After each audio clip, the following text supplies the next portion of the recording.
welcome to Grammar.Galore. This is Habibullah, an ESL instructor at ELA. Viewers, today's topic of discussion is the remaining types of lexical verbs. As you know better, we have previously discussed the first two types of lexical verbs in the previous video. We discussed the difference between transitive and intransitive verbs. We also discussed what are lexical verbs. They have only one function in a sentence, and that is as main verb. And we discussed that what are transitive verbs. Transitive verbs are those verbs which needs object. When intransitive verbs are those verbs which do not take object, which do not need object.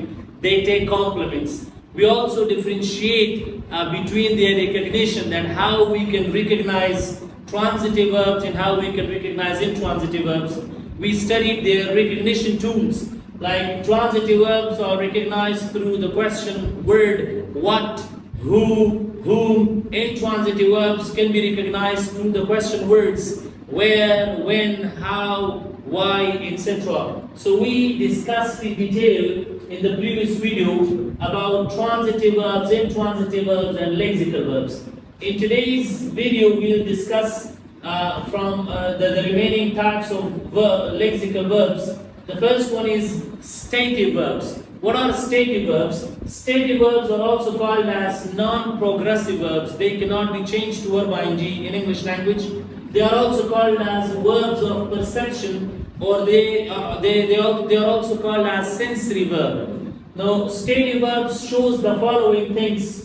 Like stative verbs are those verbs which are used to show state of being, mental activity. They show emotion or attitude. They show environment. They show sense, and they show position or relationship in a sentence. This is all about the stative verb. Now let's make example for each point regarding stative verbs. Now stative verbs move the state of being khay, move the halat khay deokas. Suppose I say that she is sick today. She is sick today. So here is a stative verb. It shows someone's state of being. In which state she is? She is in state of sickness. So a stative verb shows state of being. Second, stative verb shows mental activity. Like for example, they understood the lesson. They understood the lesson. So understood is a stative verb. It shows a mental activity. दिमागी fail खै मुक्ता दिमागी car खै चे कम car दिमाग sir ताल्लुक लगी सोच sir ताल्लुक लगी. So state verbs also talks about mental activity. It talks about emotions or attitudes. For example, I hate math. I hate math. So hate, like, dislike. These are stative verbs which shows emotions or attitudes towards something. Measurement. There are stative verbs which shows measurement, like ways, cost, pay, etc. For example, I say that it costs $200. Suppose there is something, or I just say this car costs $200. So here costs shows the measurement. It's a stative verb. It shows the measurement of something. Next, stative verbs also show sense. Like for example, I say that this dish smells delicious. So here, smells is a stative verb. It shows sense. Smell show, touch show, feel show, see. These are all sensory verbs or verbs of perception. So in stative verb, it talks about senses. And sense verb also talks about position or relationship. Like for example, I say that I have an HP, or I have a Samsung. I have a Samsung mobile. So here have is a stative verb. It shows position. It also talks about relationship, like I have a friend. So have is a stative verb. It shows relationship in a sentence. This is all about stative verbs. Stative verbs shows state of being, mental activity, emotions, attitude, environment, sense and position, or relationship. The next type is phrasal verbs. So let's discuss phrasal verbs.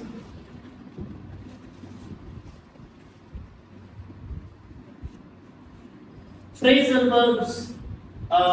verbs are also called as verb phrase because it's made from more than one word. How can we define phrasal verbs? The combination of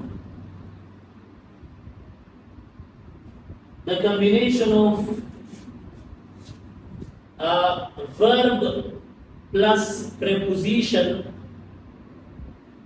or adverb, which slightly gives different meaning from a verb, is known as phrasal verb. Chikalamu verb sara preposition yozeku ya verb sara adverb yozeku. Awaga the verb the basic meaning na like different meaning working. Nagatumu phrasal verbs why? Like we combine verb plus preposition or verb plus adverb to give a different meaning from basic meaning of a verb. So that's called a phrasal verb. Like for example, I just say bring. If I just say bring, it means raudal, bring raudal. And if I just add an adverb with it like back, so it means wapas raudal, bring back, wapas raudal. Now it changes its meaning. Similarly, if I just say look, katal, dekna. But if I add a preposition into it, changes its meaning, it becomes a phrasal verb. Look into, it means to investigate, to observe something, taftish kawal. So when I just add a preposition or an adverb to basic verb, it changes its meaning. It slightly changes its meaning. So when it changes its meaning, it becomes a phrasal verb. So phrasal verbs are made as a form of a phrase because they are made from more than two words. We have a lot of phrasal verbs. They give different meanings from their basic meanings. Like brought up. Brought up means parwarish karna. So it gives a different meaning from its basic meaning. Like brought. Brought means lana. Yalla yata rawudevo. Chikala sar up eight kam noda mukamal different meaning work like a parwarish called brought up. So phrasal verbs give slightly different meaning from the base verbs. Our phrasal verbs are of two types: separable phrasal verbs and inseparable phrasal verbs. Unsara separable phrasal verbs or inseparable phrasal verbs. Separable phrasal verbs which can be separated by inserting a noun or pronoun in them. Like how, for example, I say bring back the book. So bring back is a separable phrasal verb. It's a type of phrasal verb which can be separated by inserting this noun into it. Like I can also say like this: bring the book back. So it is separated, detached by adding the noun into it. We can also change this noun to pronoun. Bring it back. Either you can insert a noun or pronoun to separate the phrasal verb and to make it a separable phrasal verb. Now there are inseparable phrasal verbs. Inseparable phrasal verbs have verbs which are separate. Noun or pronoun insert. They cannot be separated. Suppose I say stand up Ali. So Ali is noun. It cannot be used in the middle of stand up because it's an inseparable phrasal verb. You cannot say like this: stand Ali up. That would be incorrect because inseparable phrasal verbs cannot be separated. You cannot use noun or pronoun in them. That's all about phrasal verbs. The next one is causative verbs. Now, causative verbs are those verbs in which the subject does not perform an action, but it causes another person to do or to perform the action. Causative verbs are verbs which are like subject palakar na kai, balki subject balkas ramakhamukh ki daga agakar kawulu lapara.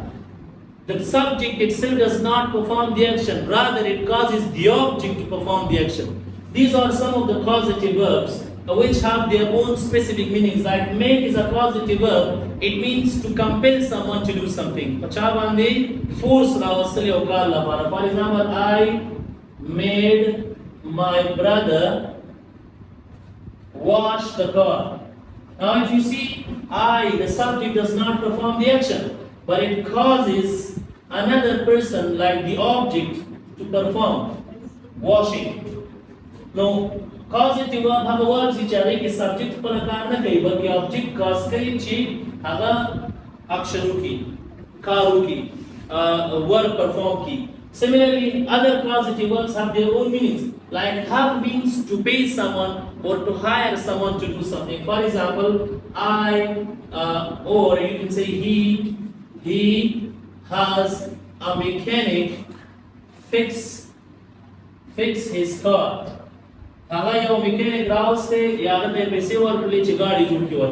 So here, he himself does not fix the car. Rather, he causes or hires a mechanic, the object, to perform this action.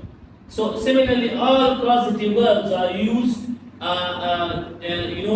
they cause another person or the object to perform the action. They do not perform, the subject themselves do not perform anything here. Let, it means to allow someone to do something. For example, I say that I allow or I let my students go outside.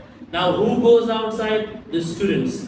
So in the same way, get, to persuade someone to do something. Help, to assist someone to do something. In all of them, the subject itself do not perform any action. The subject does not perform any action. Rather, it causes the object to do or perform the action. The next is ergative verbs. Ergative verbs are those verbs which looks intransitive. Intransitive means they take complement. One of the pattern comes after these verbs. These verbs looks intransitive, but they give passive meaning. So a verb which looks intransitive, but it gives passive meaning, such verbs in English language are called as ergative verbs. Like the door opens at 8 p.m. If you see, this is an ergative verb because it takes a complement. And here this ergative verb acts as an intransitive verb. Still, it gives passive meaning.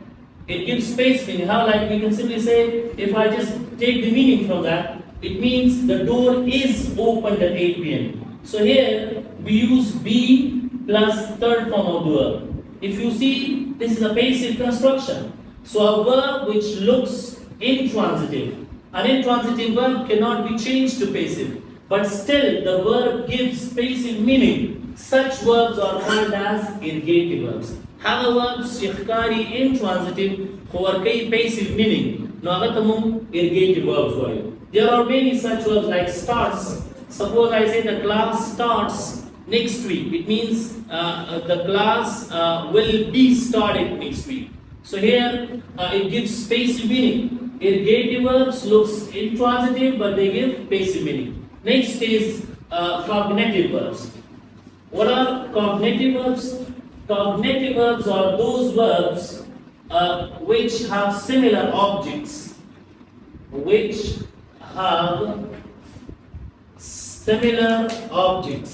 It means they are those verbs where the objects are similar to the verbs. Like for example, I just say that I dream a dream. If you see, this is a cognitive verb. Why it's a cognitive verb? Because it has a similar object. So when the object is similar to the verb acts as a cognitive verb. Chettachi object, the verb pashat similarly. Object now need verb, the verb karke. So here the verb will act as a cognitive verb. Another example could be they fought a fight. Now here the object fight is similar to fought, verb. This is a cognitive verb because its object is similar to the verb. They look similar. So here such verbs are called as cognitive verbs. Next is finite verbs. Finite verbs are those verbs which determine tenses Finite verbs have verbs which are tenses determined kai. Or finite verbs are those verbs which have their forms. Like they have their own forms. They can have base form, first form, base form, second form, present past participle form, present participle form, ing form, and past participle form, third form. So they have their own forms and they determine tenses. So when verbs change according to tenses and they determine tenses, those verbs are called as finite verbs. Like suppose I say, I eat dinner at 9 p.m. I eat dinner at 9 p.m. This is a finite verb. It can change its form, it can change the tense. Now it is simple present tense, I can just change it to past. If I say, I ate dinner at 9 p.m. last night. So here, eat is changed to ate and it becomes past tense. So this verb determines tense. This verb changes tense from present to past. Such verbs are known as finite verbs. On the other hand, we have infinite verbs. Infinite verbs are those verbs which do not determine tenses. Which do not determine tenses. They don't have any connectivity to tenses, towards tenses. They are also known as verbal nouns. They look like verbs, but they act as noun. Like we say gerund and infinitive. So gerund and infinitive are non-finite verbs. They don't belong to any tense in a sentence. For example, I just say that riding horse is dangerous. So if we see riding is verb ing, it's a non-finite verb because this looks like a verb but it acts as a noun. It is gerund, and gerund is a non-finite verb. It doesn't belong to any tense because it does not determine present continuous tense. Here is our main verb and it does not take any auxiliary verb. Non-finite verbs are not followed by any helping verb because they do not determine tenses. They tenses saris taluk nulili. The verbal nouns di like muwai, ismi masdar, ismi mashtaq. Gerund infinitives are non-finite verbs. They are the biggest examples of non-finite verbs because they don't determine tenses. And the last one is reciprocal verbs. Reciprocal verbs are those verbs which are used with reflexive pronouns or reciprocal pronouns.